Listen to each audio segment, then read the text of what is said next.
57 Gibson EB bass, not EB1,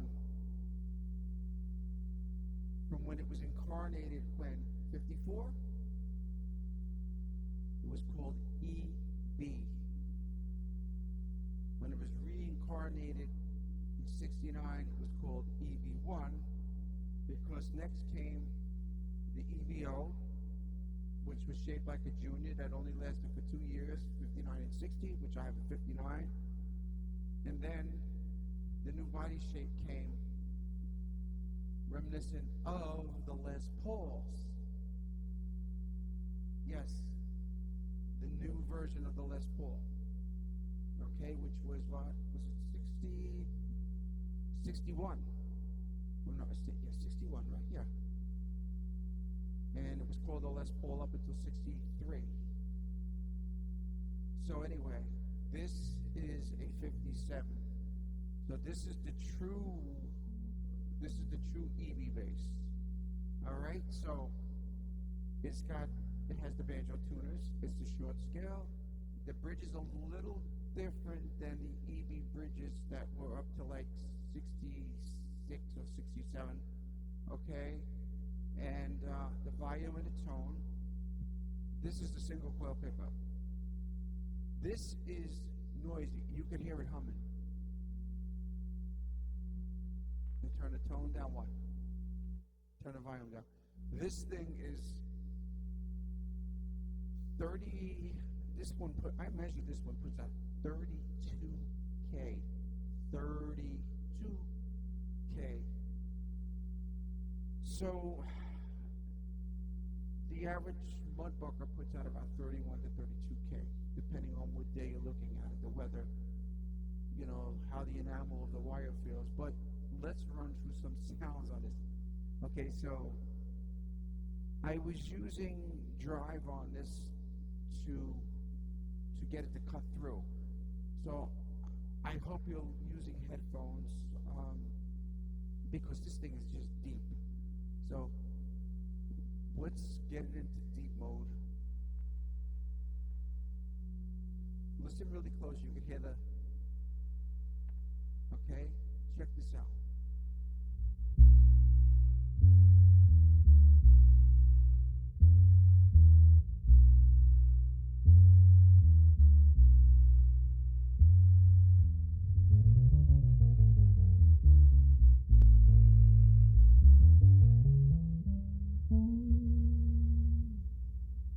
That is deep.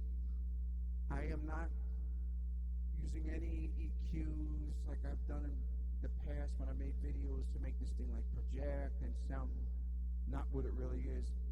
In the racks that I use, I don't change the settings. I worked so hard to get those racks to work with every single bass in mind because I do not want to touch the settings. I'll get into that another day. So anyway, here's with the pickup wide open.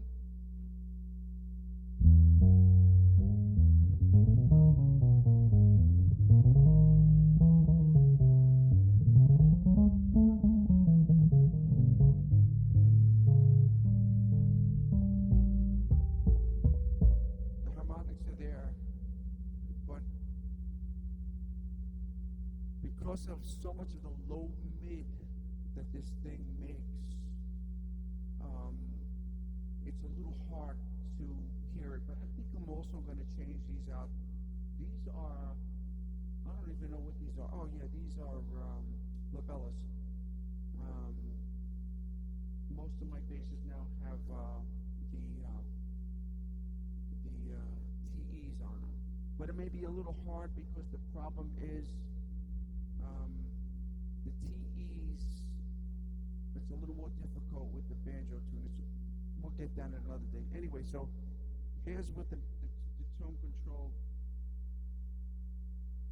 midway on 5. Excuse me, it's grumpy.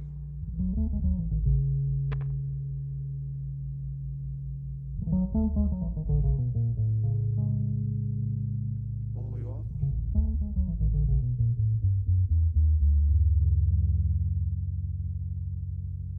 3.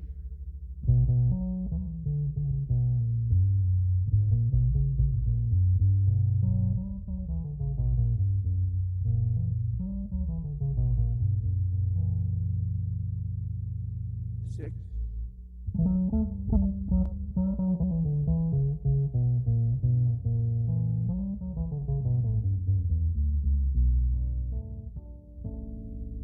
All the way.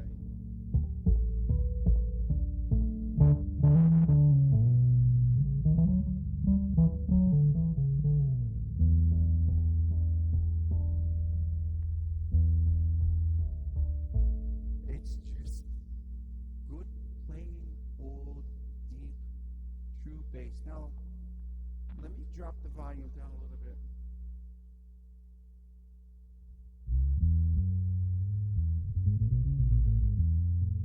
I'll bring it all the way up.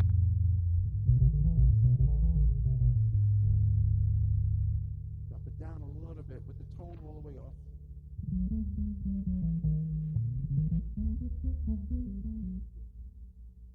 Let's go to the P90 pickup. I call this a big ass P90. So Seth Lover, when he designed his bass, when he designed his bass pickup, I should say, what did he really have to go on? Gibson's Gibson, So you got the P90, okay, and now you got this pickup here. I don't actually know the full term of it, but this is not the Mudbucker. This has a different kind of a woolly sound to it. It's not, the Mudbucker it's muddy. This has a clarity. It has a deep clarity. I've used this bass to track over other people's bass parts because they wanted to have something deeper. Even over people's little solos, I've used this bass to track over. And because of that deep pickup, but it's a clear deep. So check it out.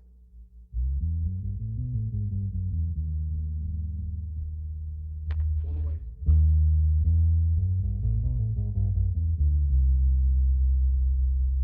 Home control open.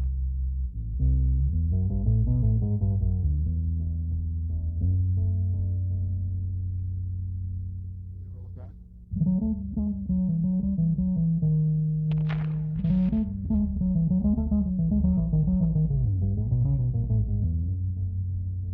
These pots need to be cleaned for 100 years, but I just don't like opening up this control cavity.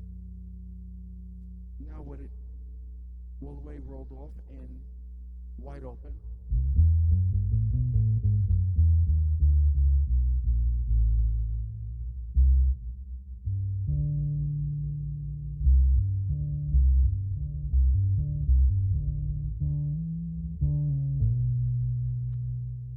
with it rolled off a little bit.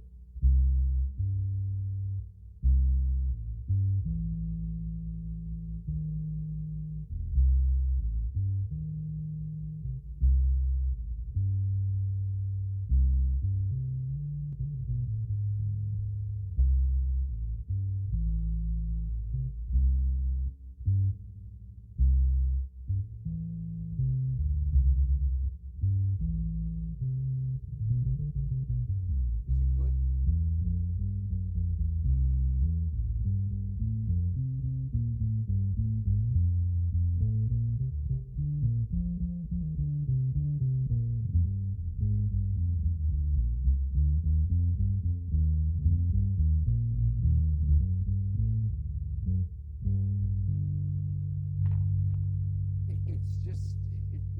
It's just deep. So let me put a little drive on it.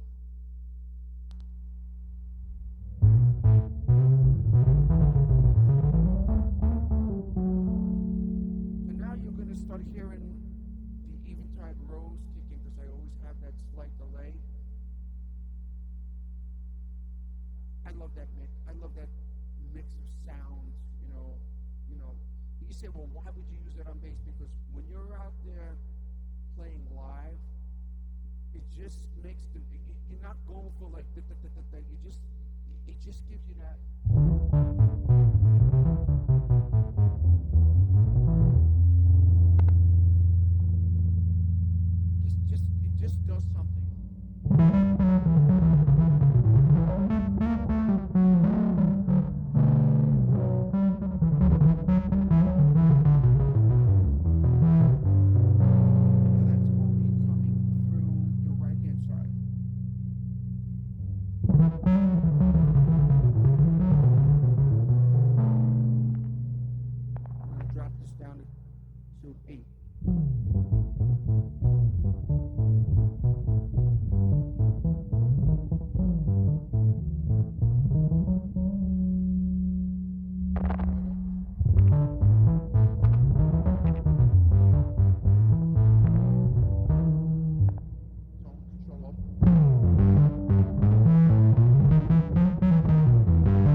Actually, I had that.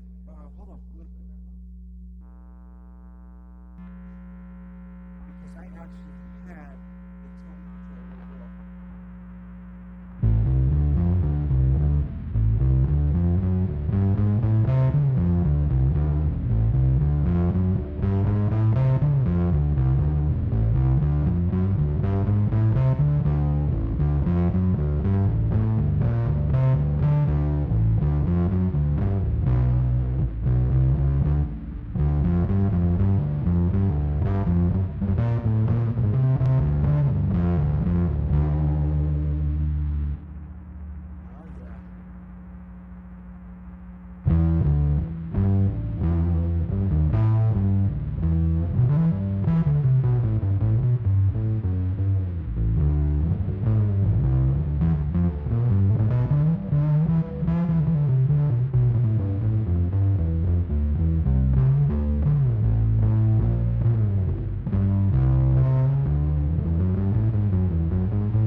Why it was always drive. I mean,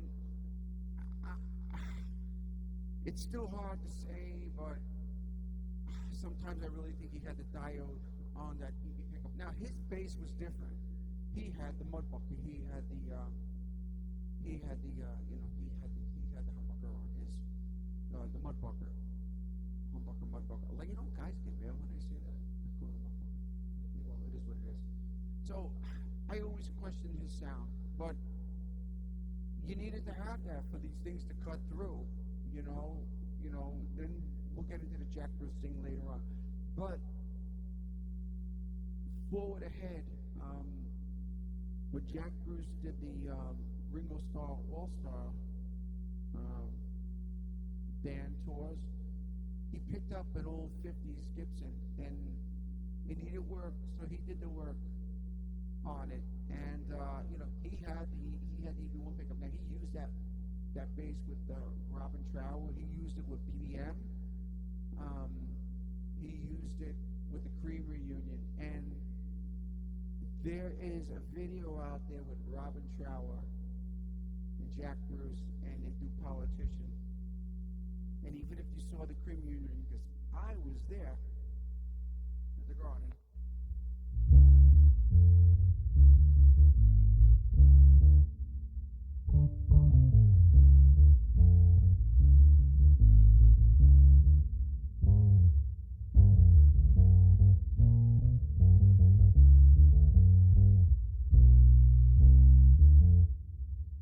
That deepness of that bass, that he probably had maybe the tone up a little bit.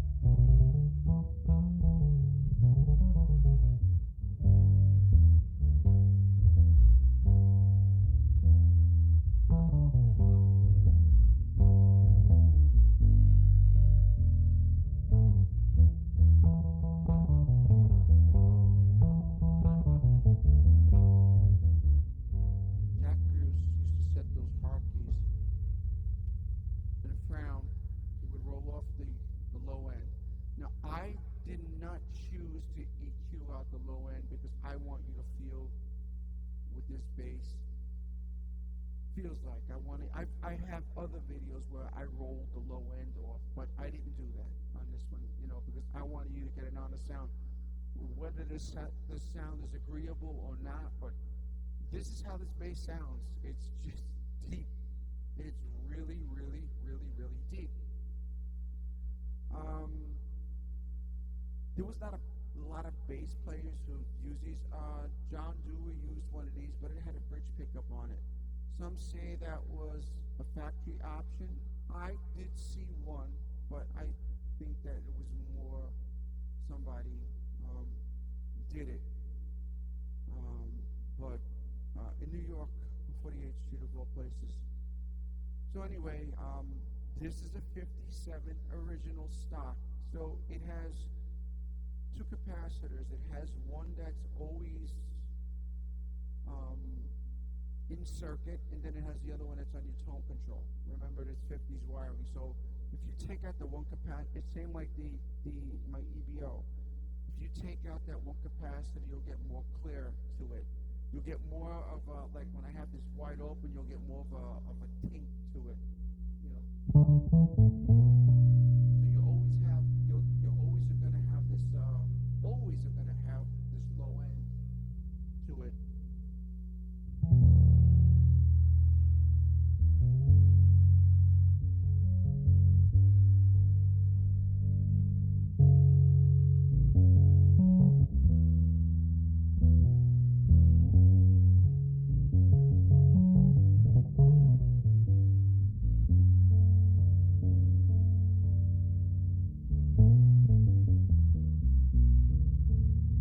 But if you back the volume, like a P90,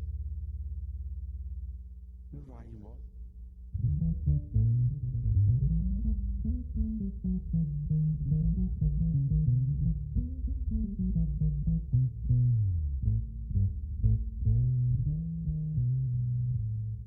It clears up. It's very woody sounding.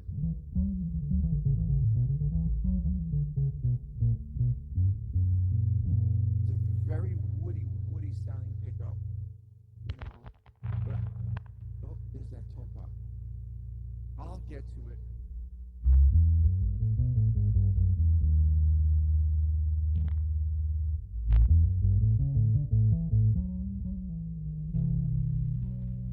Get a little dizzy, but you know they say it's like, oh, you got vintage instrument. Oh, don't touch the frets, don't touch this. Let me tell you, I'm fortunate that whoever had this bass is close to mint.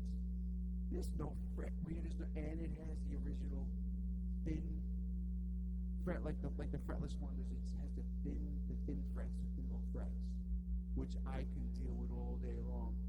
You know, but I mean, if this bass had bad frets, I would have to get it refretted to be able to play it, because you know it's like we want to play the instrument. You forget it. You want to hang it on a wall? Well, that's a different story. Well, then you don't deserve to have the bass. But if the instrument needs to be, these instruments were made to play. That's what they were made for. You know, they were made to sell. They were made to play. They were made to play. So I am a proprietor, and let's play it. I play every bass I got. And my friends say, "You're crazy taking that bass out." I said, "Why? What do I have it for? It's not a museum piece." And by the way, I do have the original case for it, and I don't have the pogo stick. So anyway, this is my 57 Gibson EB bass. Give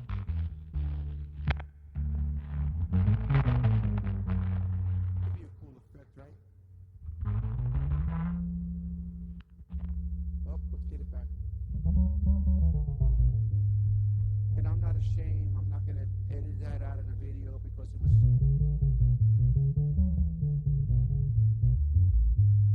crackling. This is what these things do.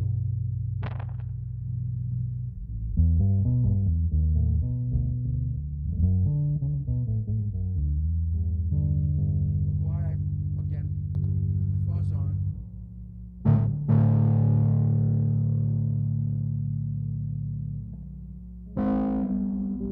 So listen, this is something I did in video listening. Check it out.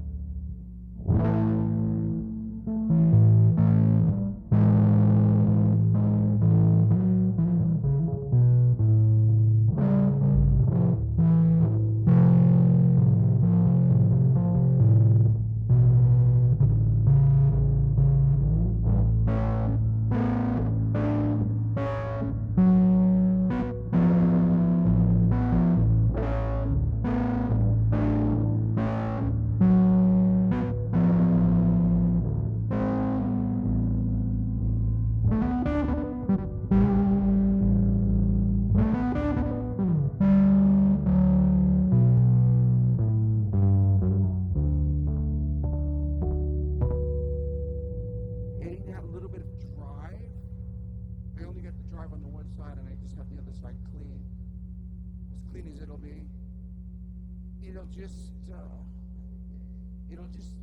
highlight the sound where it can be respectable and be heard and felt in the mix. You will be heard and will be felt. That's why I like running two channels when I record, because I have one preamp set more deeper, okay, the left side, and then the right side is set up for its real gain and its real drive. It's basically, on me, it's like basically having the deep side and the bright side of the Marshall when I patch in. And by the way, when I plug into the two channels, I don't jumper it. I have a cable that splits, a Y cord. When you do that, we'll get into the Marshalls another day, but anyway, when you patch the cord, you lose some gain. Why would a bass player want gain? For what? You just heard why. Anyway, so this is my 57. I hope you enjoyed